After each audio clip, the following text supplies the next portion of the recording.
Tonight, we will take a different twist.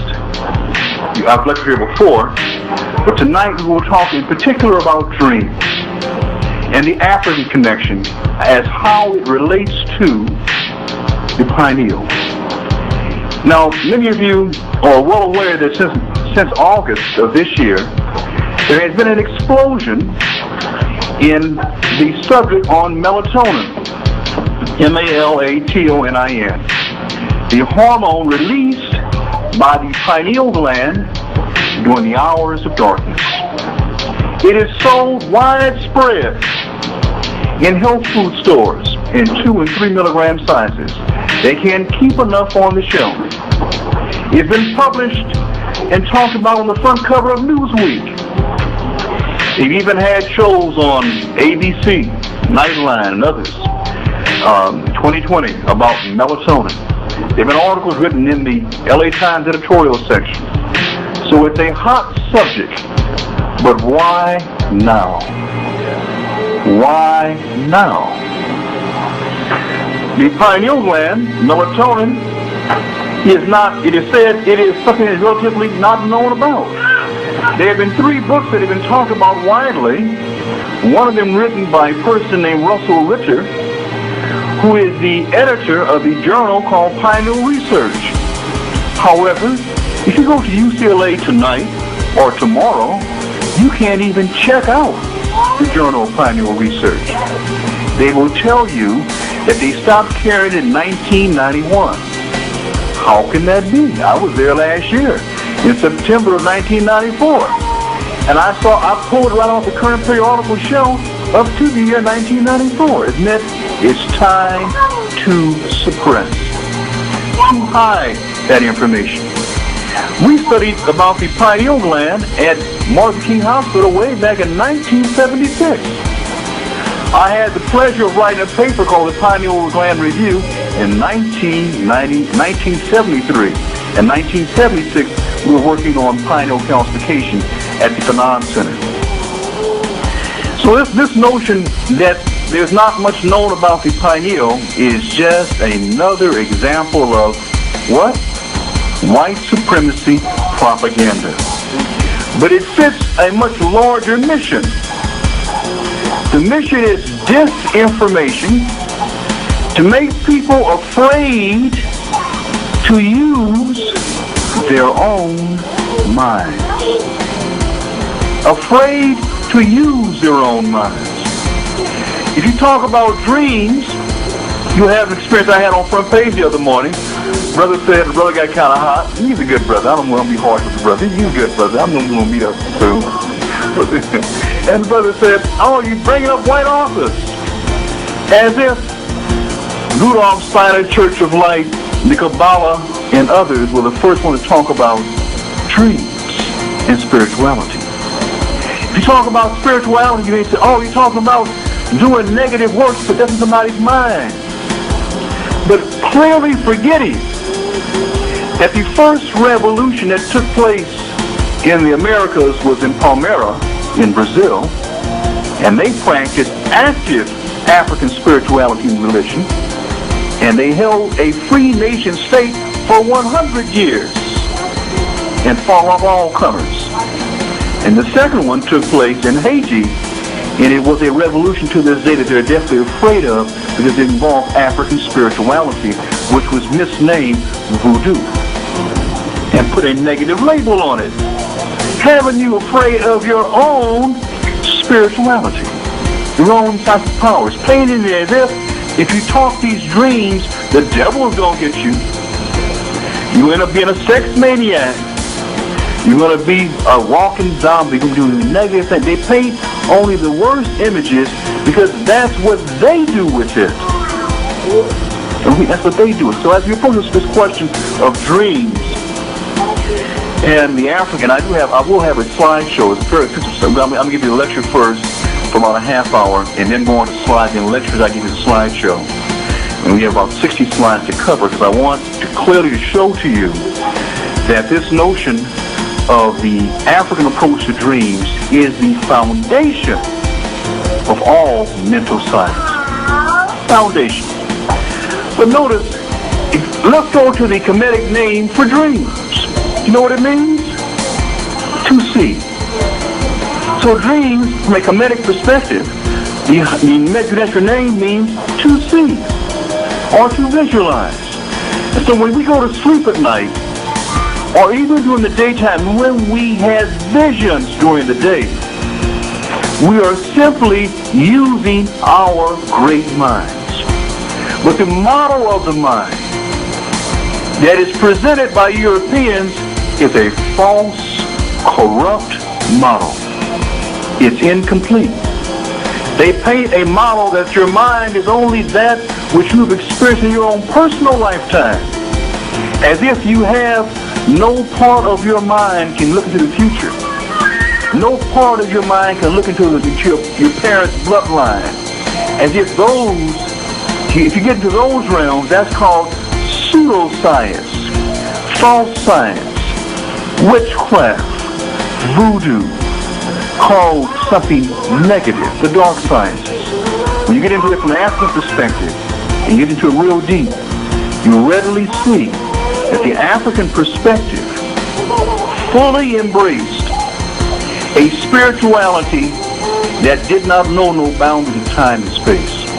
So what is commonly being presented by the Rosicrucians, Church of Light, is really ancient African science, cut down, watered down, adapted to their perspective, and they hide the African origins. Have you ever heard of a person named of Pascal Beverly Randolph? P.B. Randolph? Just take this name just for a little sideline. Some of you probably have. And if I give you a name, I want to give you a reference. Pascal Beverly Randolph, you'll hear the recent book that was republished called Sexual Magic. Don't get thrown off by the title, please. You can find other books of mine through health research. Pascal Beverly Randolph was born in the 1820s. He was born of a Madagascan, meaning black woman who was born off island off the west coast of Tanzania, mother who was a seer, S-E-E-R. What does that mean? She could see and do works in the invisible realm. So you don't get down to what does that have to do with African history? You see, I'm saying the African history that we're trying to expose now is embracing a deepness of spirituality and learning how to use these powers for African liberation. The same way that it was done in Haiti, the same way that it was done in Palmyra, in Brazil. It's fundamental. Anyway, Pascal Beverly Randolph, then his father was a white boy who had probably used his mother in some negative fashion. Nonetheless, the father disowned him, and Pascal Beverly Randolph as a child then left and joined and became a merchant seaman or a sailor. In all likelihood, he sailed in black ships owned by black men, one of them being Paul Cuffrey of the New England area. Paul Cuffrey is a man who bought his own freedom and had 3 ships who ran from the eastern seaboard down to Europe, down to the Middle East, down to points in Africa. This is all taking place in the early 1800s when slavery is going full steam. Pascal Beverly Randolph then, by his own introductions, is exposed to so-called secret teachings and becomes an initiate and founds, guess what? The Rosicrucians in the United States. A black man named Pascal Beverly Randolph founded that. He also founded, guess what else?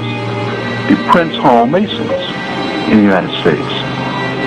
And he also worked with, guess what else? He was a friend of Abraham Lincoln. He worked with the Freedmen's Bureau in Louisiana. But guess what happened to him? He was ostracized, and eventually he was killed. He said he committed suicide. And his brother got deep with it in a very, very major way.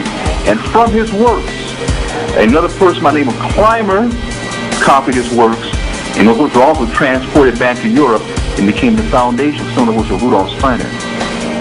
So this will share those with you. But go ahead, in terms of this African connection, and the way that I've been exposed to it, is that when you study the pineal gland, and when you hear about melatonin, you won't hear any of this that we're talking about now. They had to talk about melatonin these days, for one very good reason. Because you had begun to read about it. I began to get phone calls from brothers in Trinidad, sisters in Jamaica.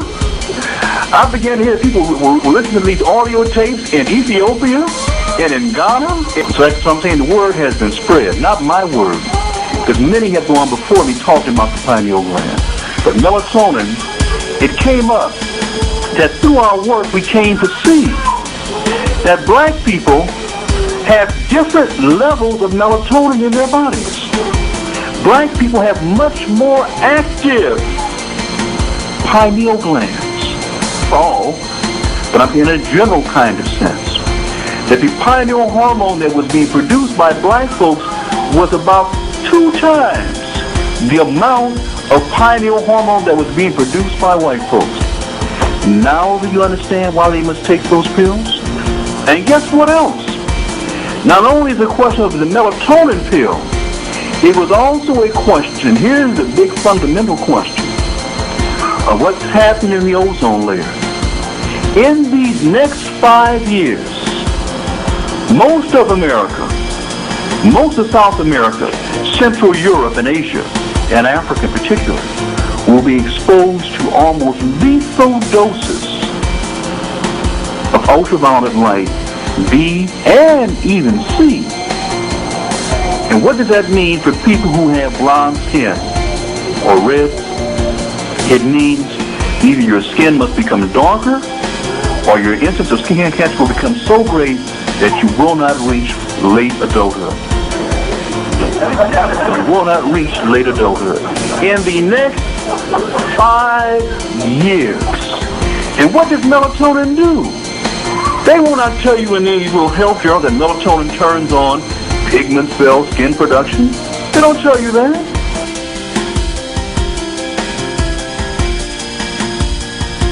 But nonetheless, melatonin, a hormone released by the pineal gland during nighttime, it was said to have been discovered for the first time in 1956. How could that be if when you can go right now to the museum in Cairo and look at King Tut's tomb, the second shrine, the right panel, and see a scene that shows the sun putting rays of light into the forehead where the pineal was located. And there's only one thing in that anatomical location that responds to sunlight and moonlight, and that's the pineal.